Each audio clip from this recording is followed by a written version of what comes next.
From Wish TV and the All Indiana Podcast Network, this is the News 8 Daily 8 Podcast, a Wish TV News 8 update. A man is dead after a shootout with IMPD officers. Now on Daybreak, what the interim chief is calling a serious problem. Two big Pacers stories, starting with a triple-double. See what the newest player, Pascal Siakam says about the win. All hail Halliburton. See the reaction from fans as the Pacers standout is named an NBA All-Star starter.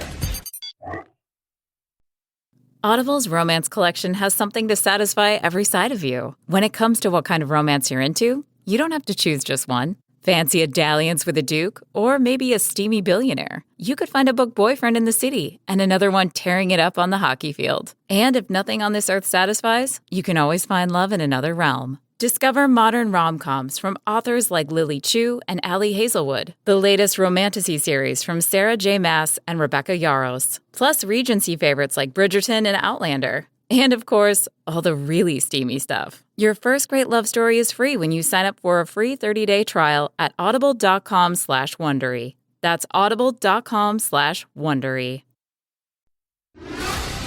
It is 8 a.m. Good morning to you. We finally made it to Friday. It is January 26th. And a notable lack of school delays this morning. Yeah, it's a little thick outside, but it's not so troublesome that we have a long wait to the bus stop. We'll check in a moment with Marcus, but it's thick in the right spots. Drew, tell us all about that fog. It's a little higher up today, making clear ways on the ground. Yeah, we have some wind helping us out. We also don't have quite as much rain in the forecast across the entire state as we had in the forecast when we were dealing with the fog yesterday in the morning hours. So that is all going in our favor. Let's take a look at our forecast, which for the most part isn't half bad out there. Wet, gloomy, but we're able to see the ground a little bit better outside. Well, it'd be easier to see the UND cam if there weren't some raindrops in the bottom part of the camera, but you get my idea. It's going to be misty, wet, 41 degrees outside, and a little breezy as we move in with our forecast. The majority of the state pretty much similar to yesterday in the morning hours, except for maybe a few degrees cooler here in central southern parts of the state. 40s, mid to low 40s outside for most folks in those areas off towards the north. You're in the 30s in Lafayette, Kokomo, Fort Wayne, and those in the north. So for today, we are going to see foggy, misty conditions to start, and then just outright cloudy, but mild conditions for the rest of the day. As you move into tonight, we will see chances for rain, not really coming to the forecast this evening, but a little bit more patchy fog will, and then tomorrow night chances for showers could return to the forecast. Might even sneak in a few slushy, rainy, snowy conditions as we move into Sunday as well. So we have a lot to talk about. At least the roadways at the moment aren't looking half bad. We will have to keep an eye out for, again, the fog and the mist outside this morning, as well as some that may try to still linger in our forecast tomorrow morning. However, we are free of any dense fog advisories this morning, so we're very, very likely to stay free of them tomorrow morning as well. New this morning, Fort Wayne police say a juvenile is dead after a possible shooting. It happened at around 2 this morning. Police say they found the young person dead at a home. Police have not told us their age or any other information, but they do say a death investigation is now underway. As soon as we learn more, we will bring it to you here on Daybreak and WishTV.com. In Indianapolis, police say a suspect is dead after a shootout with IMPD officers. It started just before 5:30 yesterday evening.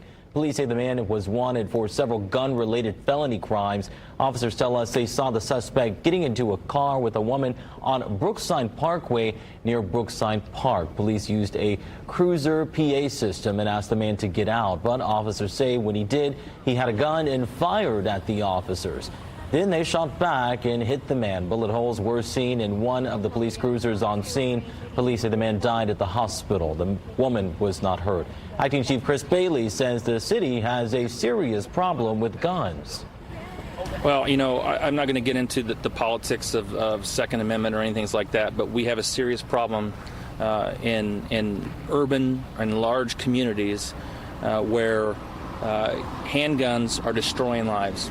And they're being used against neighbors, and they're being used by people who aren't supposed to have them. This is the first police shooting this year, but last year there were 18. In this case, no officers were hurt, and the 3 officers who fired their guns are now on administrative leave, which is standard procedure after a police shooting. A man is critically injured after a shooting on the west side. Police say it happened just before 8 last night. Officers found the victim in a neighborhood near 10th and Tremont Street.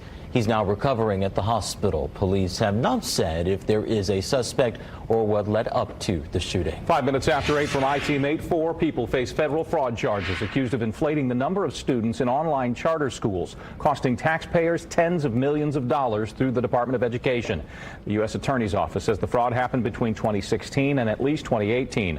Tom Staunton Sr., Philip Holden, Percy Clark, and Christopher King face charges. The counts against Staunton are the sternest, including 16 charges of wire fraud and 57 counts of money laundering.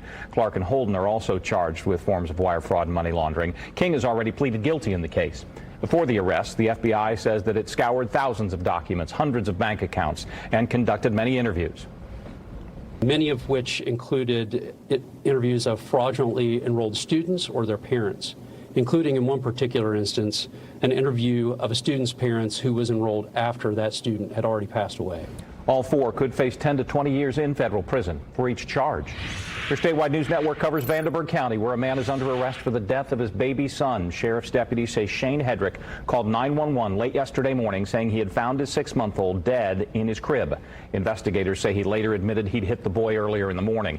Hedrick is held without bond at the Vanderburgh County Jail. Wayne Township EMS is one step closer to merging with Indianapolis EMS. The Township Board agreed to pursue the deal and continue conversations with a 4-1 vote last night. Now, a public hearing on the proposal will happen on February 22nd. It's at the Wayne Township Government Center. In Pacers Watch, huge news for the team's 2 biggest stars. First, a big night from the newest Pacer. Pascal Siakam had a triple-double in his second home game with the team, 26 points, 13 boards, 10 assists as Indiana beat the 76ers 134-122. Let's just keep going, man. I'm excited. Let's keep getting better and working hard.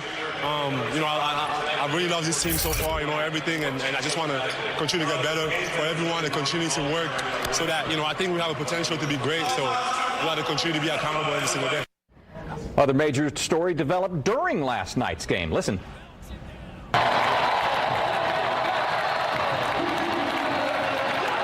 That's the moment fans at Gainbridge Fieldhouse found out Tyrese Halliburton is an all-star starter for the game next month in Indianapolis. The NBA released the starting 5s last night, and the Pacers guard topped the fan vote, the player vote, and the media vote among the Eastern Conference guards. He did not play last night as he rests his injured hamstring. The healing needs to hurry as the All-Star game is February 18th. And the Pacers also revealed this year's All-Star jerseys. And you may notice something a bit familiar here. If you take a closer look, you can see the racing stripes with the All-Star logo and pinstripes there. Both are a nod to the old uniforms. The jerseys are available for purchase on the NBA's website. And speaking of the All-Star game, all across the city, signs are going up, just like the one you're about to see here on the JW Marriott. DPW crews are installing a 9-story graphic showing Pacers star Tyrese Halliburton throwing an alley-oop to himself.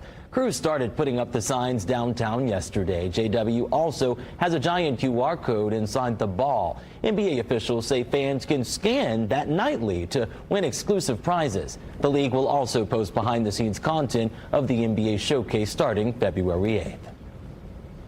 I mean, we couldn't be more excited. This is something us, the Pacers, the mayor's office, the governor, we've been planning for years. And the idea around this was to create the most fan-first All-Star of all time. And so what does that really mean? It means more fan insights and more fan access. Crews say the installation at the JW will take about 12 days to finish.